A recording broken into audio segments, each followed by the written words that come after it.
அது ஒரு சாதுர்மாஷ்யம். சாதுர்மாஷ்யம் என்பது 4 இறை மாதங்கள் என்று பொருள். இந்த மாதங்களை பொதுவாக சந்நியாசிகளுக்கான மாதமாக ஆனி மாதம் பௌர்ணமியில் ஆரம்பித்து ஐப்பசி மாதம் பௌர்ணமி சுக்லபட்சம் அன்று முடிவரும். ஆம், அது ஒரு சாதுர்மாஷ்யம். காஞ்சி பெரியவா காஞ்சியிலே இருக்கிறார்.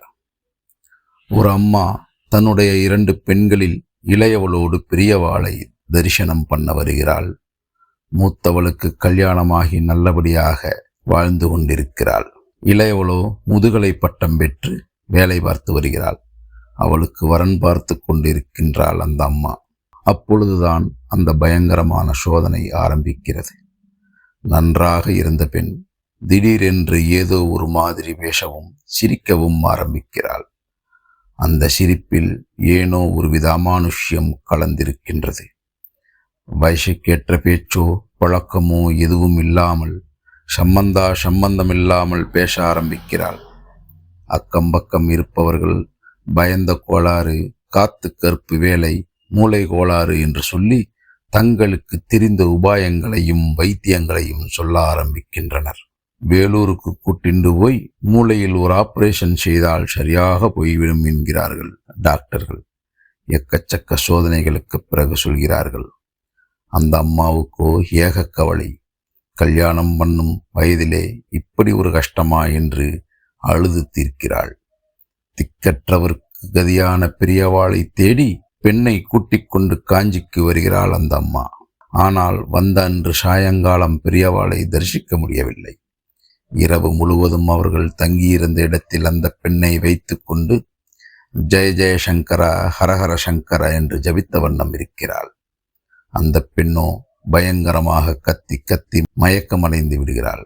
மறுநாள் காலையில் ஸ்ரீமடத்திற்கு சென்று பெரியவாளிடம் கதறிவிடுகிறாள் அந்த அம்மா. பெரியவாதான் காப்பாற்ற வேண்டும். திடீரென்று புத்தி வேதலிச்சமாரியாகிவிட்டால் நல்ல குழந்தை, கல்யாணத்திற்கு பார்த்துண்டிருக்கிறச்சை இப்படி ஆயிடுத்து, காப்பாற்றுங்கோ என்று பெரியவாளிடம் முறையிடுகிறாள். பெரியவா முன் பெட்டி பாம்பாக அடங்கி ஒடுங்கி நின்று கொண்டிருக்கிறாள் அந்த பெண். பெரியவாளுடைய அருட்கடாட்சம் அவள் மேல் விழுந்தது. தொடர்ந்து 3 நாட்கள் ஸ்ரீமடத்திற்கு வந்து பெரியவாளை தரிசனம் பண்ணினார்கள். 3வது நாள் பெரியவா அந்த பெண்ணை உற்று பார்த்து கொண்டே உத்தரவிடுகிறார். அபிராமி அந்தாதி சொல்ல ஆரம்பி என்று சொல்கிறார். தாரமர் கொன்றையும் சண்பக மாலையும் சாற்றும் தில்லை ஊரர்தம் பாகத்து உமைமைந்தனே. பெரியவாளுடைய கமல திருவடிகளை பார்த்து கொண்டே அந்த பெண்ணும் கணீர் என்று சொல்ல ஆரம்பிக்கிறாள். அப்போதுதான் அந்த அதிசயம் நிகழ்ந்தது. வரிசையாக பாடிக்கொண்டிருக்கும் போதே நடுவில் மயக்கமடைந்து விழுந்து விடுகிறாள் அந்த பெண். அம்மாவும் பக்கத்தில் இருந்த பெண்களும் அவளை தொட ஓடினார்கள். அப்போது பெரியவா சொல்கிறார், யாரும் தொட வேணாம், அவ அப்படியே கடக்கட்டும். ஆஞ்ஞை பிறந்தது. கொஞ்ச நேரத்தில் மயக்கம் தெளிந்தவள் முற்றிலும் பூரணமாக குணமடைந்திருந்தாள். பழைய அம்மானுஷ்ய குரலும் பார்வையும் பேச்சும் இருந்த இடம் தெரியாமல் ஓடியிருந்தது. பரமேஸ்வரா, என் அம்மா பகவதி. அம்மாவும் பெண்ணும் பெரியவாளின் திருவடிகளில் கண்ணீரை காணிக்கையாக்குகிறார்கள். மகான்களின் கருணா கடாட்சம் ஒருமுறை நம்மேல் விழுந்தாலே போதும், அது நமக்கு பிரத்யட்சத்தில் தெரியக்கூட தெரியாது.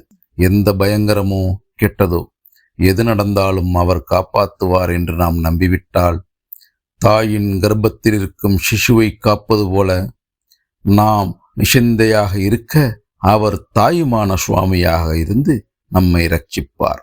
இது சத்தியம். ஓம் நம சிவாய. ஓம் நம சிவாய. ஹரஹர சங்கர ஜெய ஜெய சங்கர. ஹரஹர சங்கர ஜெய ஜெய சங்கர. ஓம் ஸ்ரீ ஆச்சாரியால் திருவடிகளே சரணம். நன்றி, வணக்கம். மீண்டும் மகா பெரியவாளோடு பயணிப்போம்.